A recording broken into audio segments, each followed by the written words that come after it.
Good morning, नमस्कार। Okay, 1935 government of India act तक चलिए कंटिन्यू करते हैं। हम बात कर रहे थे अबाउट इंडियन नेशनल मूवमेंट। हम पढ़ रहे हैं भारतीय राष्ट्रीय आंदोलन, जिसमें हम बात कर रहे हैं थर्ड फेज या आंदोलन के तृतीय चरण के बारे में, जो 1919 से लेकर 1942 तक की घटनाएं हैं, जो क्या है गांधीयन एरा, जो कहलाता है गांधीवादी युग। लास्ट क्लास में हमने गोल मेज सम्मेलनों के बारे में बात कर ली थी। इसके अलावा हमने सविनय अवज्ञा आंदोलन के बारे में बात कर ली थी, Poona pact, Gandhi Irwin pact, ये सारी की सारी चीजों के बारे में हमने बात कर ली थी। और उसके बाद 1935 का गवर्नमेंट ऑफ इंडिया एक्ट आया, भारत शासन अधिनियम आया, और हम सब जानते हैं कई महत्वपूर्ण काम इसके तहत किए गए। सबसे पहला महत्वपूर्ण काम, प्रांतों से द्वैध शासन हटाकर केंद्र में द्वैध शासन स्थापित कर दिया गया। जी बिल्कुल सही। 1 अप्रैल 1935 को RBI, reserve bank of India, भारतीय रिजर्व बैंक की स्थापना की गई। इसके अलावा 1935 में ही सर्वोच्च न्यायालय को कलकत्ता से स्थानांतरित करके दिल्ली लाया गया and it started working from 1937, जो 1937 से कार्यरत हुआ। और इसी अधिनियम के तहत इन 1937 में Burma was separated from India, Burma को भारत से अलग कर दिया गया। दोस्तों अब हम बात करेंगे 1937 के प्रोविंशियल इलेक्शन या प्रांतीय निर्वाचन के बारे में, प्रांतीय चुनाव या प्रांतीय निर्वाचन के बारे में।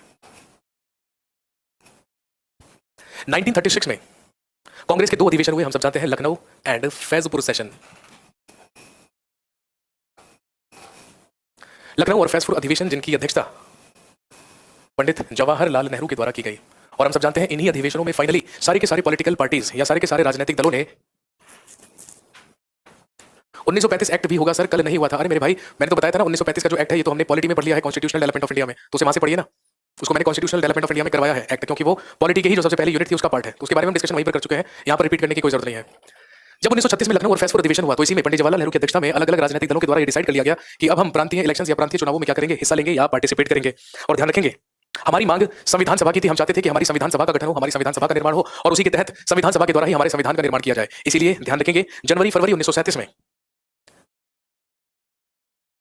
करवाए गए first elections in India, Bharat में प्रथम निर्वाचन। कई बार एग्जाम में पूछा जाता है कि बताइए भारत में सबसे पहले निर्वाचन, सबसे पहले इलेक्शंस कब हुए थे। ऑप्शन में क्या मिलेगा, 1936, 37 या 1937 मिलेगा। पहले इलेक्शन प्रांतीय विधानसभाओं के लिए करवाए गए 1937 में।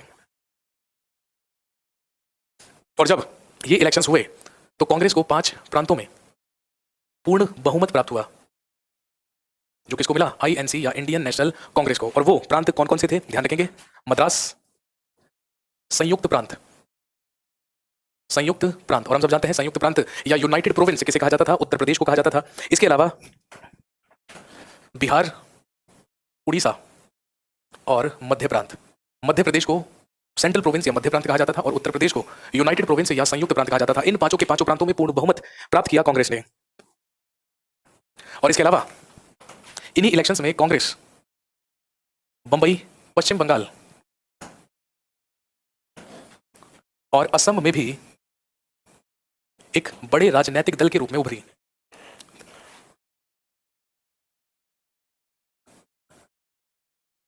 ये भारत में होने वाले सबसे पहले इलेक्शंस थे। लेकिन 2 और महत्वपूर्ण प्रांतों के बारे में अगर हम बात करें, पंजाब, अगर हम बात करें पंजाब के बारे में तो ध्यान रखेंगे पंजाब में मिश्रित सरकार का गठन हुआ, जो मुस्लिम लीग और यूनियनिस्ट पार्टी की थी। पंजाब में मुस्लिम लीग और यूनियनिस्ट पार्टी ने संयुक्त रूप से सरकार का गठन किया। और अगर हम बंगाल के बारे में बात करें तो ध्यान रखेंगे बंगाल में कृषक प्रजा पार्टी और मुस्लिम लीग की संयुक्त रूप से सरकार बनी। कहने का मतलब पूर्ण बहुमत ज्यादातर मुख्य प्रांतों में आईएनसी को, इंडियन नेशनल कांग्रेस को मिला था। लेकिन आप सब जानते हैं कि जो पंजाब और बंगाल प्रांत था वहां पर मुसलमानों की संख्या अधिक थी, इसीलिए पंजाब में बहुमत, सही बहुमत मुस्लिम लीग को मिला और मुस्लिम लीग और यूनियनिस्ट पार्टी ने मिलकर सरकार बनाई। और उधर कृषक प्रजा पार्टी और मुस्लिम लीग के द्वारा बंगाल में सरकार बनाई गई।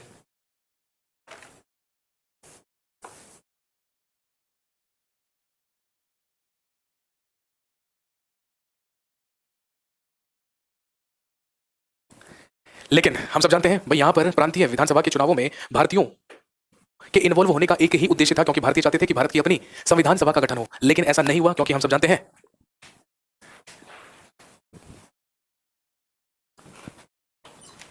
1939 में सेकेंड वर्ल्ड वॉर शुरू हुआ। और जब सेकेंड वर्ल्ड वॉर शुरू हुआ या द्वितीय विश्व युद्ध शुरू हुआ तो दोस्तों ध्यान रखेंगे पूरे के पूरे कांग्रेस मंत्रिमंडल के द्वारा 15 नवंबर 1939 को कांग्रेस मंत्रिमंडल के द्वारा इस्तीफा दे दिया गया। एक बार फिर से ब्रिटिशर्स को भारतीय सैनिकों की जरूरत पड़ी सेकंड वर्ल्ड वॉर के लिए या द्वितीय विश्व युद्ध के लिए, लेकिन कांग्रेस ने साफ साफ मना कर दिया कि जब तक हमारी संविधान सभा का निर्माण नहीं किया जाएगा तब तक भारतीय सैनिक द्वितीय विश्व युद्ध में भागीदारी नहीं लेंगे और इसी कारण 15 नवंबर 1939 को कांग्रेस के मंत्रिमंडल के द्वारा इस्तीफा दे दिया गया। और इसके बाद मुस्लिम लीग और डॉक्टर बी.आर. अंबेडकर के द्वारा भी इस्तीफा दिया गया। और ध्यान रखेंगे 22 दिसंबर 1939 को कांग्रेस, मुस्लिम लीग और डॉक्टर बी.आर. अंबेडकर के द्वारा 22 दिसंबर 1939 को मुक्ति दिवस मनाया गया।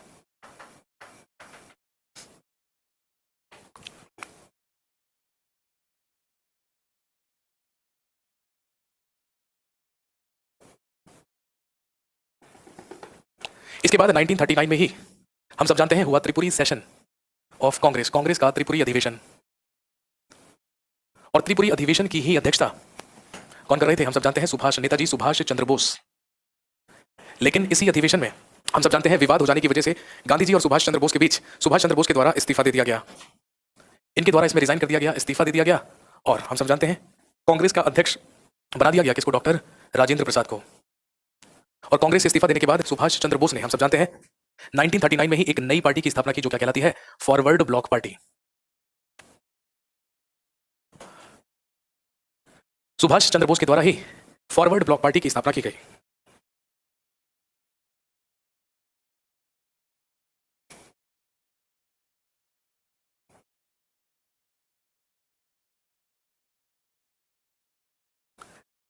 क्योंकि कांग्रेस के द्वारा मना कर दिया गया कि भारतीय सैनिक शामिल नहीं होंगे सेकंड वर्ल्ड वॉर में और अंग्रेजों की मजबूरी बन चुकी थी हमारी मांगों को स्वीकार करना, जो हम किसकी कर रहे थे? आप सब जानते हैं, संविधान सभा की। इसीलिए हमारी संविधान सभा की मांगों को स्वीकार कर लिया गया। और आप अच्छी तरीके से जानते हैं, हमने कॉन्स्टिट्यूशनल डेवलपमेंट ऑफ इंडिया में पढ़ा था, या हमने भारत के संवैधानिक विकास टॉपिक में पढ़ा था कि 8 अगस्त 1940 को ही अंग्रेजों के द्वारा एक प्रस्ताव पारित किया गया जिसको हम क्या कहते हैं? ऑगस्ट ऑफर या अगस्त प्रस्ताव।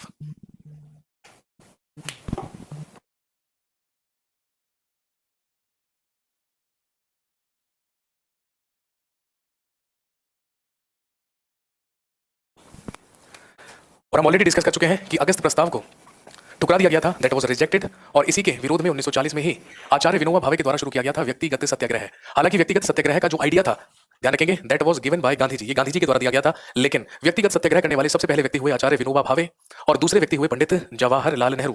ये सब हम ऑलरेडी कॉन्स्टिट्यूशनल डेवलपमेंट में पढ़ चुके हैं। और मैंने आपको बताया था कि पंडित जवाहरलाल नेहरू के द्वारा ही अगस्त प्रस्ताव को क्या कहा गया? इन्होंने कहा दरवाजे पर जंग लगी कील। इसी को पंडित जवाहरलाल नेहरू के द्वारा दरवाजे पर जंग लगी कील कहा गया था। मुक्ति दिवस कांग्रेस भी मनाई थी क्या? अरे मेरे भाई बिल्कुल, कांग्रेस, मुस्लिम लीग और डॉक्टर बी.आर. अंबेडकर। उद्देश्य क्या था? मैंने अभी आपको बताया कि भारतीय मांग कर रहे थे अपनी संविधान सभा की। हमने तो चुनाव में पार्टिसिपेट इसलिए किया था ताकि मंत्रिमंडल में हमारी भागीदारी हो और फिर हमारी संविधान सभा का निर्माण हो। लेकिन सारे मंसूबों पर पानी फेर दिया एडोल्फ हिटलर ने, क्योंकि हम सब जानते हैं शुरू हो गया सेकंड वर्ल्ड वॉर। और सेकंड वर्ल्ड वॉर शुरू होने के बाद हमारी संविधान सभा की मांग तेज हुई और उसी को स्वीकार करते हुए अंग्रेजों ने भेजा अगस्त प्रस्ताव या अगस्त ऑफर, जिसे रिजेक्ट कर दिया गया। और दोस्तों ध्यान रखेंगे, 1940 में ही मुस्लिम लीग के द्वारा पाकिस्तान की प्रथम मांग की गई, जो किसके द्वारा की गई थी? बाय मुस्लिम लीग।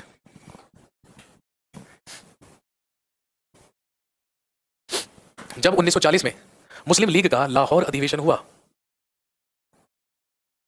तो इसी लाहौर अधिवेशन के दौरान सबसे पहले पाकिस्तान की मांग की गई। और आप अच्छी तरीके से जानते हैं, अगर हम बात करें वर्ल्ड पाकिस्तान की या पाकिस्तान शब्द की, तो ये पाकिस्तान शब्द 1933 में सबसे पहले किसके द्वारा सुझाया गया था? चौधरी रहमत अली के द्वारा। चौधरी रहमत अली के द्वारा पाकिस्तान शब्द दिया गया था, लेकिन पाकिस्तान की जो सबसे पहली मांग हुई वो 1940 में, 1940 में हुई। इसके बाद हम सब जानते हैं 1942 में अंग्रेजों के द्वारा भेजा गया क्रिप्स मिशन, अंग्रेजों के द्वारा क्रिप्स मिशन भेजा गया। और क्रिप्स मिशन को भी हमने पूरी तरीके से ठुकराया। मैंने आपको लिखवाया था, बताया था कि गांधी जी ने क्रिप्स मिशन को ही क्या कहा? Post dated cheque. और पंडित जवाहरलाल नेहरू ने इसे कहा post dated cheque of sinking bank. Post dated cheque of sinking bank.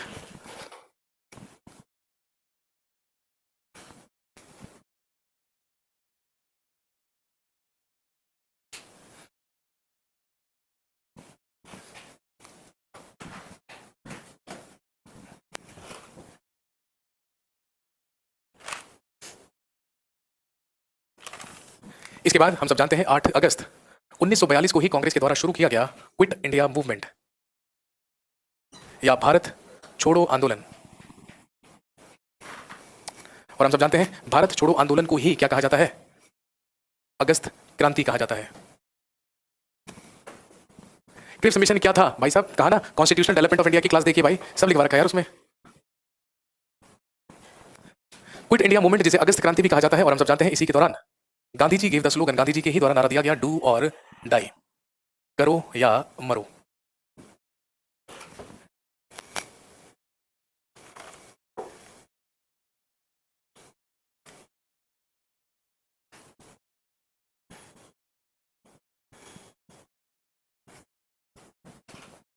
इसके बाद हम सब जानते हैं फाइनली 6 अगस्त 1945 और 9 अगस्त 1945 को हिरोशिमा और नागासाकी पर हम सब जानते हैं परमाणु हमले किए गए अमेरिका के द्वारा जापान में, और उसी के छठे दिन 15 अगस्त 1947 को हम सब जानते हैं जापान के द्वारा सरेंडर कर दिया गया। और हम सब जानते हैं क्विट इंडिया मूवमेंट कहां से स्टार्ट हुआ था? बंबई से मेरे भाई। क्विट इंडिया मूवमेंट बंबई से स्टार्ट हुआ था। एसएससी का क्वेश्चन था ये, वही आप पूछ रहे हैं मेरे से। कांग्रेस के द्वारा शुरू किया गया था क्विट इंडिया मूवमेंट, जिसको अगस्त क्रांति भी कहा जाता है क्योंकि अगस्त में शुरू हुआ था।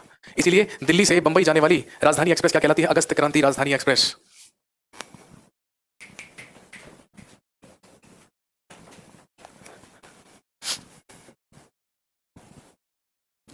इसके बाद 1945 में सेकंड वर्ल्ड वॉर समाप्त हुआ, और आप अच्छी तरीके से जानते हैं कि सेकंड वर्ल्ड वॉर समाप्त होने के बाद इतना ज्यादा विनाशकारी हुआ था सेकंड वर्ल्ड वॉर कि उसके बाद एक अंतर्राष्ट्रीय संगठन की स्थापना की गई 24 अक्टूबर 1945 को, विच इज यूएनओ, जो क्या था? United Nations organisation.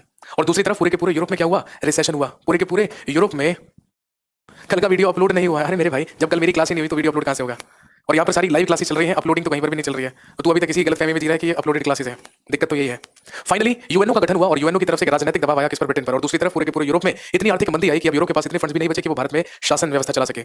इसीलिए हमारी सारी की सारी मांगों को मान लिया गया। और मैंने आपको पढ़ाया था कॉन्स्टिट्यूशनल डेवलपमेंट ऑफ इंडिया में कि 1946 में फाइनली हमारी संविधान सभा का निर्माण करने के लिए एक प्लान भेजा गया, which is known as cabinet mission plan, जिसे कैबिनेट मिशन योजना कहा जाता है, जो कहलाता है कैबिनेट मिशन प्लान या कैबिनेट मिशन योजना। और हम सब जानते हैं सर प्लीज समझाते रहे। अरे उत्तम, जाकर कॉन्स्टिट्यूशनल डेवलपमेंट ऑफ इंडिया की क्लास देखना भाई। अब तुम लोग खुद घर पे कुछ नहीं करते हो तो इसमें मैं थोड़ी जिम्मेदार हूं। तुम्हें चाहिए स्पून फीडिंग, टीचर आए सारी की सारी चीजें खुद बताएं, रोज फालतू में अपनी एनर्जी वेस्ट करें। 8 अगस्त 1945 या 1947 किसकी बात कर रहे हैं भाई? किसकी बात कर रहे हैं? 8 अगस्त 1945 समझा नहीं मैं। ये तो 8 अगस्त 1942 लिखा हुआ है, क्विट इंडिया मूवमेंट। आप पता नहीं क्या पूछ रहे हैं। सर पॉलिटी की सारी रिकॉर्डेड क्लास देखी है भाई साहब, आपको उसका रीजन पता होगा ना? जो 1.5 महीने 2 महीने तक लॉकडाउन चल रहा था, जिसकी वजह से लाइव क्लासेस नहीं चल रही थी, वो तो उस टाइम अपलोड करवाई थी ना क्लासेस। अब मुझे बता दो, जब से लाइव क्लास होनी शुरू हुई है तब से कौन सी पॉलिटी की रिकॉर्डेड क्लास डली है? कोई सी भी नहीं डली है। ये खत्म होने के बाद लाइव पढ़ाऊंगा मैं पॉलिटी, ये तो आप अच्छी तरीके से जानते हैं। अब अगर वो रिकॉर्डेड क्लासेस डली थी तो वो आपका कर्तव्य है ना कि वो आपको देखना चाहिए। सारे के सारे लोग, तुम्हें कोई मतलब ही नहीं है वो देखने से। तो जहां तक डली हुई है अपलोडेड क्लास, उसके बाद से ही पढ़ाना शुरू करूंगा मैं, स्टार्टिंग से थोड़ी शुरू करूंगा। बिल्कुल भी नहीं स्टार्टिंग से स्टार्ट करना पॉलिटी को, बिल्कुल भी नहीं। जहां तक वीडियोस अपलोडेड है वहां तक पढ़िए, उसके आगे से शुरू होगी पॉलिटी। जो अपलोडेड है उसका लास्ट में केवल और केवल रिवीजन होगा, नथिंग एल्स। इस बात को ध्यान रखेंगे। तुम लोगों की अयोग्यता की रिस्पांसिबिलिटी हम लोग नहीं लेंगे, इस बात को ध्यान रखिएगा।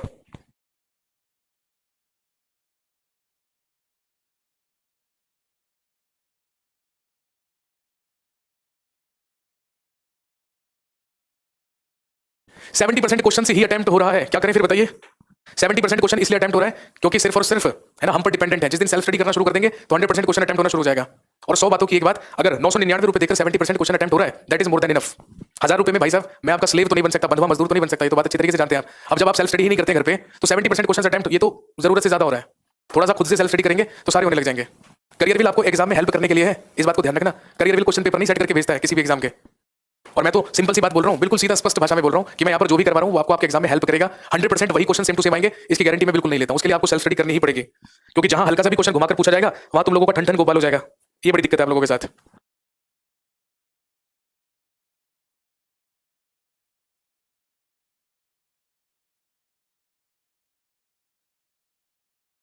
एक मिनट होल्ड करेंगे बस, अभी कंटिन्यू करते हैं।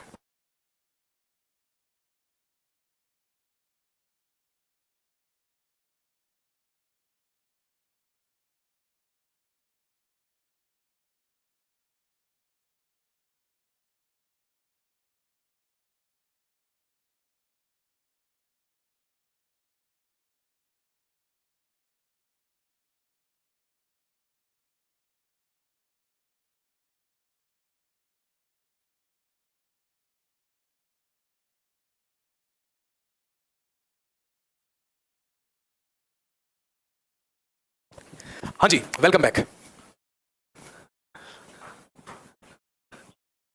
चलिए आगे बढ़ते हैं। What was the main of aim of Gandhi ji to launch non cooperation movement? अरे मेरे भाई ये तो बात पिछली क्लास में हो चुकी थी। कौन सी दुनिया में जी रहे हो आप?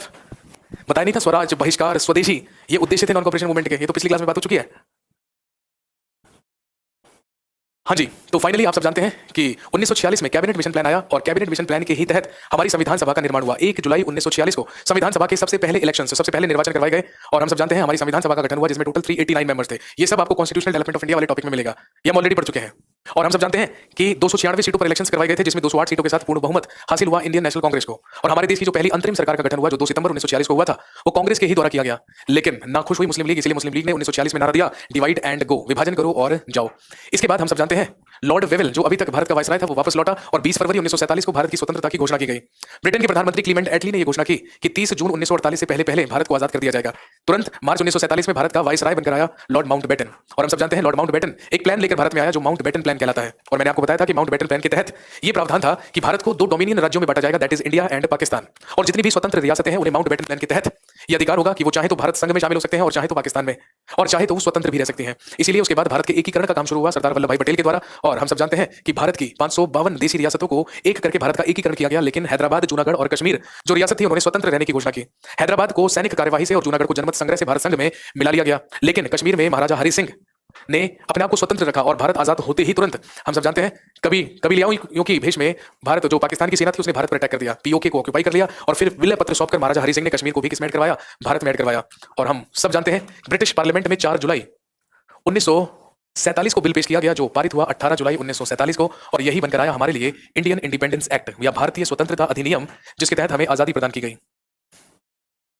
ये सारी की सारी चीजें मैं आपको कॉन्स्टिट्यूशनल डेवलपमेंट ऑफ इंडिया में ऑलरेडी पढ़ा चुका हूं। जिन लोगों ने ये क्लास अटेंड करी होगी वहां पर वो लोग समझ गए होंगे कि हम किसकी बात कर रहे हैं, क्या है संविधान सभा। फाइनली हम सब जानते हैं इंडियन इंडिपेंडेंस एक्ट के ही तहत 14 अगस्त 1947 को भारत से अलग डोमिनियन राज्य स्थापित कर दिया गया और आजाद हुआ पाकिस्तान। और 15 अगस्त 1947 की ही रात को 12 बजे आजादी की घोषणा कर दी गई, किसकी, इंडिया की। जहां एक तरफ भारत और पाकिस्तान माउंटबेटन प्लान से क्या हुए, विभाजित हुए, डिवाइड हुए, तो वहीं दूसरी तरफ हम सब जानते हैं डिकी बर्ड प्लान से या डिकी बर्ड योजना से डिवीजन हुआ हमारी कॉन्स्टिट्यूएंट असेंबली का। और आप अच्छी तरीके से जानते हैं टोटल 389 मेंबर्स जो हमारी संविधान सभा में थे उसमें से 299 सदस्य भारत में रहे और 90 सदस्यों की एक संविधान सभा का गठन पाकिस्तान में कर दिया गया। हमारी संविधान सभा के अध्यक्ष डॉक्टर राजेंद्र प्रसाद थे और हम सब जानते हैं उधर पाकिस्तानी संविधान सभा के जो अध्यक्ष थे वो बना दिए गए मोहम्मद अली जिन्ना।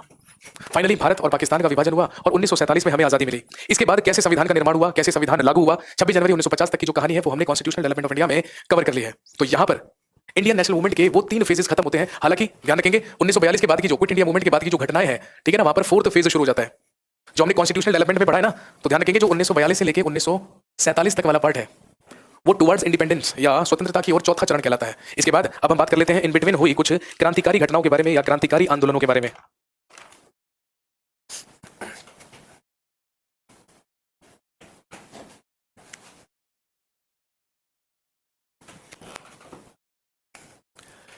लिख लीजिए क्रांतिकारी चरण।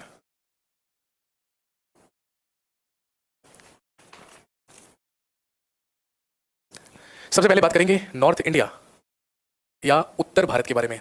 और दोस्तों अगर नॉर्थ इंडिया या उत्तर भारत के बारे में बात करें तो महत्वपूर्ण योगदान जो क्रांतिकारियों ने उत्तर भारत में दिया वो कौन कौन थे। सबसे पहला नाम लिख लेंगे सचिंद्र नाथ सान्याल, राम प्रसाद बिस्मिल और चंद्रशेखर आजाद। इस क्रांतिकारी चरण में हम बात करेंगे 1924 से लेकर 1934 तक की घटनाओं के बारे में।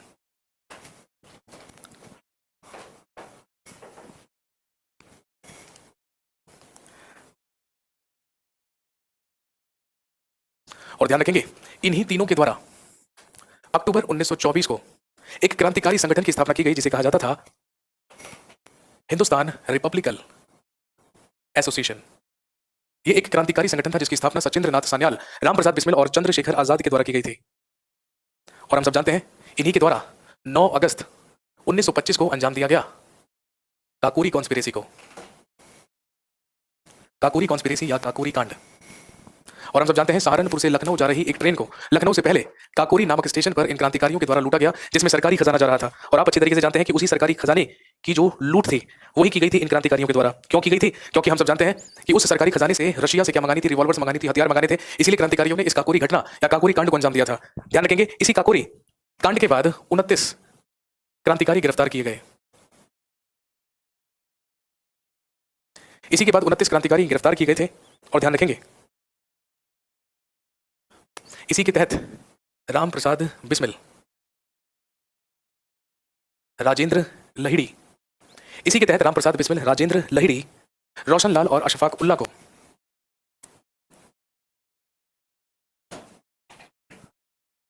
को फांसी दी गई थी।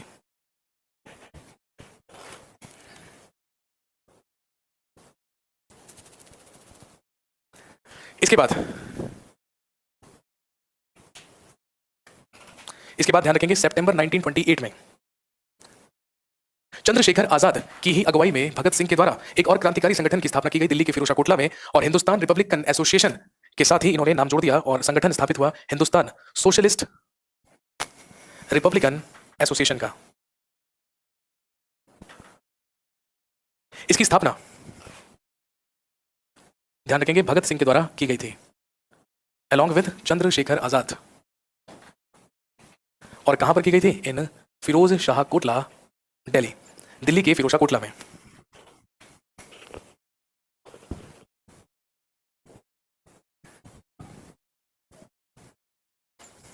और इसी के बाद अक्टूबर 1928 में सैंडर्स की हत्या की गई, असैसिनेशन ऑफ सैंडर्स, जिसमें शामिल थे हमारे 3 क्रांतिकारी भगत सिंह, राजगुरु और सुखदेव। हम सब जानते हैं जब 1928 में साइमन आयोग या साइमन कमीशन का विरोध प्रदर्शन लाहौर में चल रहा था, तो वहीं पर लेफ्टिनेंट स्कॉट के द्वारा ही लाठीचार्ज करवाया गया था, जिसमें डेथ हुई थी लाला लाजपत राय की। और ध्यान रखेंगे लाला जी की ही मृत्यु का बदला लेने के लिए लेफ्टिनेंट स्कॉट को मारने के लिए पहुंचे थे कौन? भगत सिंह, राजगुरु, सुखदेव। लेकिन लेफ्टिनेंट स्कॉट की जगह वहीं पर उपायुक्त सैंडर्स निकल कर आया पुलिस चौकी से, और हत्या कर दी गई किसकी? सैंडर्स की, अक्टूबर 1928 में। और अगली महत्वपूर्ण क्रांतिकारी जो घटना थी जिसे भगत सिंह के ही द्वारा अंजाम दिया गया, वो आप सब जानते हैं, असेंबली बॉम्ब कॉन्स्पिरेसी या असेंबली बम कांड। 8 अप्रैल 1929 को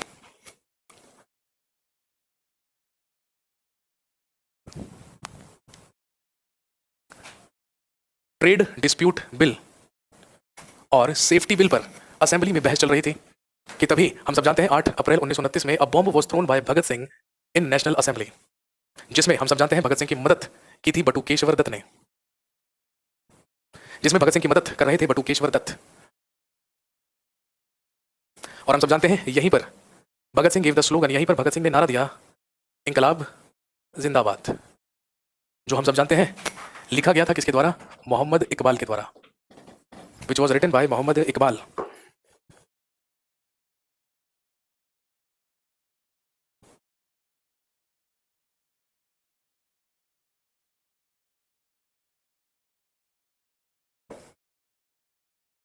और हम सब जानते हैं यही चार्ज लगाया गया जिसके तहत 23 मार्च 1931 को भगत सिंह वॉज एग्जीक्यूटेड, भगत सिंह, राजगुरु और सुखदेव को फांसी दी गई।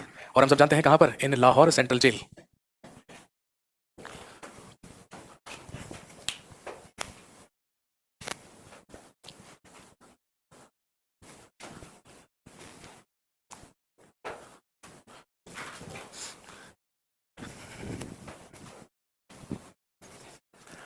जी, तो ये था इंडियन नेशनल मूवमेंट, भारतीय राष्ट्रीय आंदोलन से जुड़े हुए वो महत्वपूर्ण तथ्य जो आपको मदद करेंगे आपके वन डे एग्जामिनेशन में। इसके अलावा अब मॉडर्न इंडिया में क्या बचता है? हमें एक टॉपिक पढ़ना है, governor, governor generals and viceroys.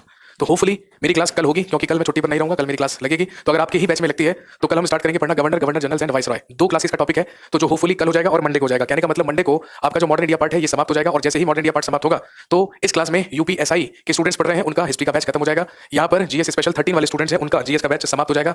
GS special 12 वाले जो स्टूडेंट हैं उनका हिस्ट्री का जो पार्ट है वो खत्म हो जाएगा। इसके अलावा जीएस 14 और 15 बैच जो है उन्हें पढ़ना बाकी रहेगा, प्राचीन भारत, एंशिएंट इंडिया, जिसको हम बहुत जल्दी शुरू करेंगे। लेकिन उससे पहले ध्यान रखेंगे अगली 2 क्लासेस में हम मॉडर्न इंडिया को फिनिश करने के बाद तुरंत पॉलिटी बढ़ाएंगे, और फिर जब तक पॉलिटी समाप्त नहीं होगी लगातार केवल हम पॉलिटी पढ़ेंगे। और जैसे ही पॉलिटी खत्म हो जाएगी फिर आपको प्राचीन भारत, जो जीएस 14 और 15 बैच है, उन्हें एंशिएंट इंडिया, प्राचीन भारत करवा दिया जाएगा।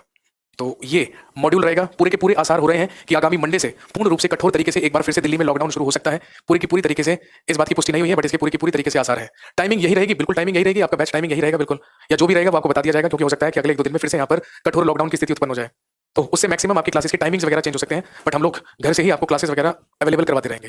ठीक है, तो यहाँ पर आपका इंडियन नेशनल मूवमेंट समाप्त होता है। अगली क्लास में गवर्नर, गवर्नर जनरल्स एंड वाइसरायज, और अगली 2 क्लासेस में उस टॉपिक को खत्म करने के तुरंत बाद फिर हम बढ़ चलेंगे किधर? पॉलिटी की तरफ। चलिए, धन्यवाद बहुत बहुत, हैव अ नाइस डे। शुक्रिया आप लोगों का।